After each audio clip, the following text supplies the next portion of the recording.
This is Jordan Conradson with the Gateway Pundit, here again with Mr. Ken Bennett after we received some shocking news yesterday. So, Mr. Bennett, do you have, you mentioned yesterday that 333,000 ballots were completed. Do you have any updates on that?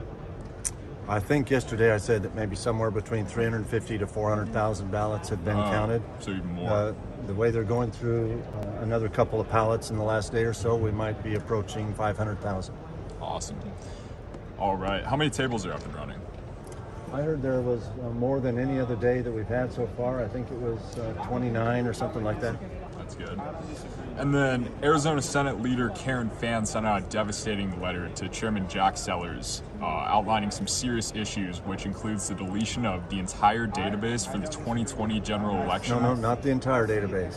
There was a directory. There was a directory among the information that they had sent over to the Senate that appears to have been deleted. And the reason they knew that is that there were references to that directory in some of the other databases that were sent. So it's not the entire database. No, don't misunderstand. But it was the results tally and reporting, correct? It would have included that, yes. But, so has Maricopa County responded to the letter? Not to my knowledge. I think President Fann asked them to have representatives come and answer some of those questions at a hearing at the Senate next week. And so I hope they do that and help provide some answers. All right. Do you know if this information was deleted before or after the subpoena? I don't know. All right. Have Maricopa County officials responded to Senate Leader Fann's concern regarding missing data? Not to my knowledge. I think that's the reason she's asking for them to come and present their explanations or answers at a hearing next week. All right. Have law enforcement been notified of this criminal act? No, it may not be a criminal act. So if it was an inadvertent deletion or if the files are somewhere else, then maybe it wasn't a deletion. But on the area where they could tell that this directory used to reside, it had been deleted from there, and maybe there will be an explanation as to whether it's somewhere else. But they couldn't find evidence of that, and so they want to get some answers from the county. Is the FBI looking into the county? Not to my knowledge. No. Why not? There's no allegation of a criminal act yet. So I don't think any law enforcement resources have been notified. Okay. Can you tell us about the other issues you've seen regarding ballot chain of custody and anomalies in organization? Well, we still don't have the chain of custody documents that the county must have kept between when the ballots were put in the warehouse after the November election to when they were delivered to us on April 22nd.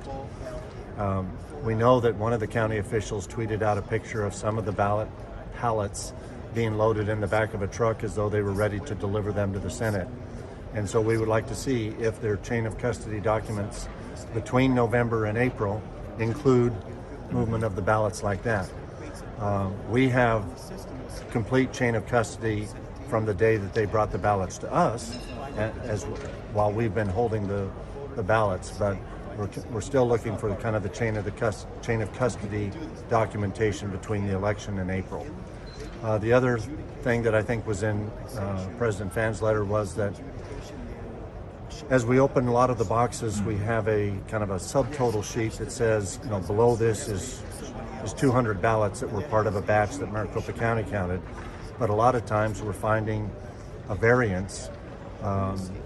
Usually it's small, 2 or 3 ballots, but I heard one was 35, one was 165 ballots were present when the cover sheet said that there should have been 200. But even a 2 or 3 ballots per 200 batch is significant because the election in Arizona was decided by 2 out of 800. So even if you have a 1 or 2 variance in a batch of 200 ballots, that's a significant variance in a race that was as close as 2 out of 800. Right. And then, so the county has not provided any chain of custody documentation? Not between the election and when they brought them to us on April 22nd. Do they have the documentation? I don't know. They haven't provided it, and I assume they have it, but we're hopeful that they will provide it as was requested in the Senate subpoenas. So you're going to be at the meeting on Tuesday, correct? Yes. What do you expect to accomplish, and what questions do you have for Jack Sellers and I'm not county going officials? to. I'm not going to pre-announce the questions I'm going to have, but I'll be asking questions to help us get the answers to the questions that were in Senator Phan's letter. All right. Okay. Thank you very much. All right. Thanks.